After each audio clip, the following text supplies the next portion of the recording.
Is this true? Alden Richards, abay lilipat na daw ng ABS-CBN dahil di umano sa impluensya ni Miss Catherine Bernardo? Ano nga ba ang nakapaloob sa balitang ito? But before that, if you haven't subscribed yet to my YouTube channel, please don't forget to like, share, and subscribe at i-hit mo na rin ang notification bell for more showbiz updates.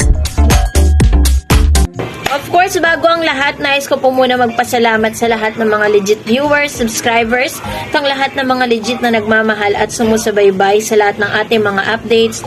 Thank you so much from the bottom of my heart. So ngayong araw nga ay nagaganap ang Cebu Mall Tour ni Catherine Bernardo and Alden Richards, kung saan ay hindi pa po nagsisimula yung kanila pong, or nasa airport pa lang sila, sinasalubong na po sila ng mga limpak-limpak na mga fans. Lalo na po pagtapak po nila sa mall, no? Talagang ganito po ka-prominent, ganito kasikat si Catherine Bernardo and Alden Richards. Kitang-kita naman at makikita mo rin sa itsura nila, grabe. Sabi po ng caption na yan, para silang may sariling ilaw, ano? Nagbiningning sila. Grabe po yung kaganda ni Miss Catherine Bernardo. Talagang siya yung tipo ng artista na parang hindi mo pagsasawa ang tignan at makita yung mukha niya. Mas lalo kasi siyang gumaganda kapag siya inayusan, and of course mas maganda, doble yung ganda niya pag wala siyang makeup. Very simple. Never po natin makikita si Catherine na talagang, kasi alam ng glam team niya yung tamang makeup para kay Miss Catherine, 'di ba? At talagang lumulutang yung pagkaamo ng kanyang muka, tapos haluan pa ng pagka-smile. Ganon din si Alden Richards, pakagwapo-gwapo, 'di ba? Napaka-pleasant po ng kanyang itsura kapag humaharap po talaga siya sa publiko. Kaya naman sobrang excited na ang lahat ng mga taga Cebu. And this time, let's talk about this time.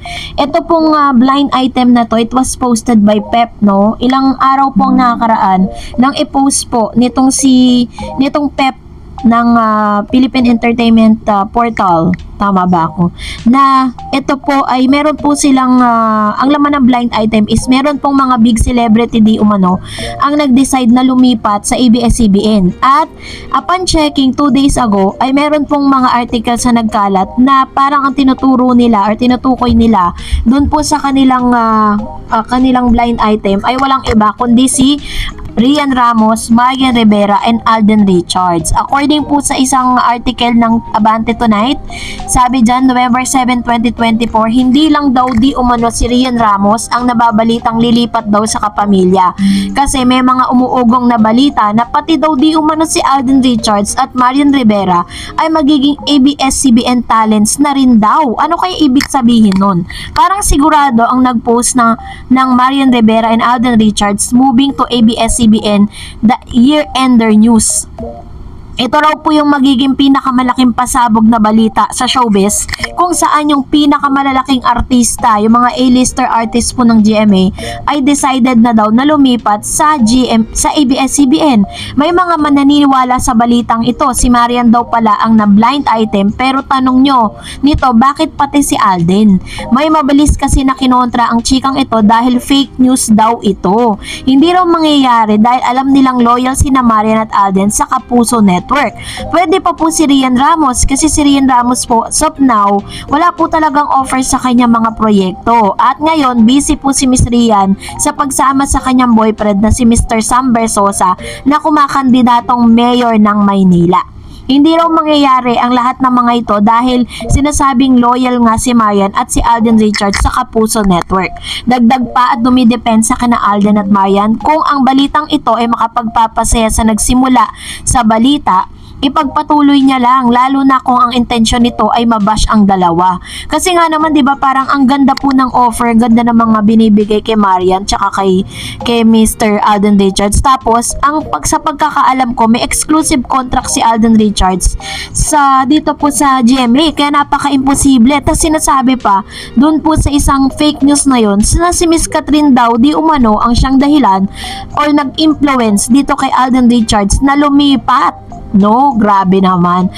And Sabi diyan, kaya siguro nabalitang lilipat sa ABS-CBN sina Marian at Alden dahil sa very successful at box office hit na Rewind. Sa kaso naman ni Alden dahil siguro sa nadadalas ang guesting niya sa show ng Pamilya gaya ng It's Showtime at ASAP, pero nagpo-promote naman ng Hello Love Again movie nila ni Catherine Bernardo na showing na sa November 13. Pero kung babalikan ng mga past interview kay Alden, lagi nitong sinasabi na malaki ang utang na loob niya sa GMA at tumatanaw siya ng utang na loob. Sa kaso naman ni Rian, nakita raw ang aktres sa bakuran ng ABS-CBN kaya lumutang ang balitang lilipatan. Humihingi ng ebidensya ang fans si Rian gaya ng video o photos, walang maipakita ang nagbalita kaya fake news din daw ito. May nakausap kami sa team ni Rian at hindi raw totoo ang balitang ito at nakakahiya raw sa kapuso ang balitang ito knowing na hindi naman pinababayaan ng aktres pagdating sa projects. In fact, pagkatapos ng special role ni Rian sa Pulang Araw, kasama naman siya sa cast ng Encantadia, The Last Chronicle, Sangre at magandang kanyang role sa ibinabalik na series. So which means wala pong katotohanan na si Mr. Alden Richards ay lilipat or parang tatawid po siya sa ABS-CBN for Catherine kasi ang katotohanan, what is my point of view with regards to this? Pwede pa rin naman po na magkaroon ng project together si Alden at si Catherine Bernardo kahit magkaiba sila ng network. Remember na meron na pong collaboration ang ABS-CBN at ang GMA. Kaya nga, 'di ba, sinasabi ko sa inyo many times na may mga artista ang GMA at may artista rin ang ABS-CBN na gumagawa po sila ng teleserye. One of the best example here is si Mr. Joshua Garcia na gumawa po ng kanyang teleserye sa girlfriend ni Khalil Ramos, no? So, kaya naman hindi po magiging problema kay Alden Richards at Catherine kung sakasakali mambibigyan muli sila ng project, teleserye man yan or movie. Dahil kung ito nga movie na Hello Love Again ay nagkaroon po ng katotohanan, 'di ba? How much more yung mga susunod pang proyekto.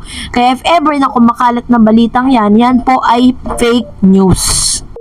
And now, let's talk about your comments and reaction with regards to our latest updates. Magbabasa tayo ng inyong mga komento at reaction. Unahin po natin ang komento mula kay Miss Annabel Garde. Sabi niya, "Hi Miss Dareds, di pa ba kasal si Sue doon sa politician niyang boyfriend? Baka old photos na yan and baka yan yung dahilan kaya naghiwalay si Bea. Di naman siguro nanligaw si Dom kay Kat kasi lahat na nga nanliligaw kay Kat or balak manligaw tumigil na nga dahil kay Alden. They knew na si Alden ang nagwagi. Kaya si Dom at Kat ay pure friendship lang. Thank you and God bless." Actually, base po sa pag-aaral, base po sa research, ay confirm na si Mr. Dominic Roque and Sue Ramirez ngayon nasa photos. And kinumpirma din po ng dating boyfriend ni Sue Ramirez na 4 months ago ay naghiwalay na pala talaga sila. Kasi naglabas po siya ng kanyang saloobin patungkol sa mga kumakalat na balitang ito. Kasi baka kasi iniisip ng ilan na parang may betrayal na nangyayari, 'di ba? Sabi ni Miss Ruth, "Hello Miss It's my point of view, tama naman na hindi dapat ikukumpara si Kat kay Julia Barreto. Kitang-kita naman na milya-milya ang lamang ni Kat sa kanya. At si Julia wala pang napatunayan, marami pa siyang pagdadaanan. At yung tungkol naman kay Dominic na ilang beses na ba niyang sasabihin na kapatid ang turing niya kay Kat, o eto ngayon na resibo, laging hinahanap ng mga bashers, patunay na hindi nililigawan ni Dominic si Catherine."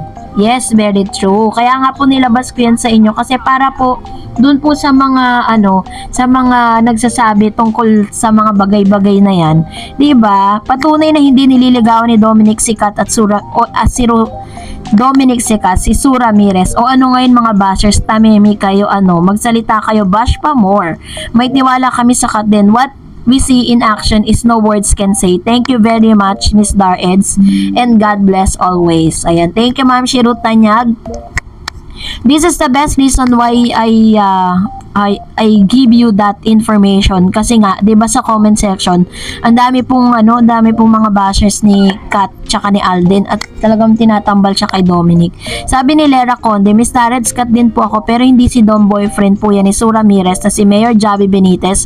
Kaluka-like Dom Mayor po yan sa amin." Ayan. So, as I've said earlier, naglabas po ng kanyang statement itong si Mayor Javi Benitez na 4 months ago wala na po sila ni Miss Sue Ramirez. Sinabi niya na parang ang naging problem siguro nila parang conflict of the schedules kasi syempre magkaiba sila ng mundo eh, 'di ba? Pero wala naman pong inilabas na dahilan si Mr. Javi Benitez or hindi niya po siniraan sa publiko itong si Miss Sue. So, and another, sabi po ni Miss AJD, Miss Tarets OMG, Alden secret reveals at bench. Sabi niya, Alden, wag mo silang pansinin. Okay, Catherine's voice, bakit? Kasi inggit sila, kasi akin ka. Then you can hear Alden saying, I love you too, which Catherine's replies, I love you too. This exchange certainly feel like a soft admission that they're a couple. Hope it's real. At sana Alden and Kat are endgame. Love Kat then forever. Yon. So, dahil nabasa ko po to kahapon, talagang hindi po ako tumigil to look or to find this video at natagpuan ko siya. Mamaya po with our other channel pag-uusapan natin yung bench video na yan. And Miss Gloria sa Silvano, kaya nga hindi talaga naaamin ang Kat din sa totoong relasyon nila kasi mga bashers pilit gumagawa ng issue para masira ang Kat din. Pero sorry na lang kayo kasi sinabi ni Alden wala siyang pake sa mga bashers, basta sila ni Kat masaya sila kung anong meron sila ngayon. Ayun, to naman yung kanyang komento patungkol sa bagay na ito, which is true, diba? Katulad ng sinasabi ko sa inyo, kung yung ibang mga celebrity ngayon, 'di ba? Katulad si Kaylin, tsaka po yung kanyang boyfriend, nakita na natin naghahalikan, naglalampungan sa social media, pero nung in-interview hindi pa rin umamin.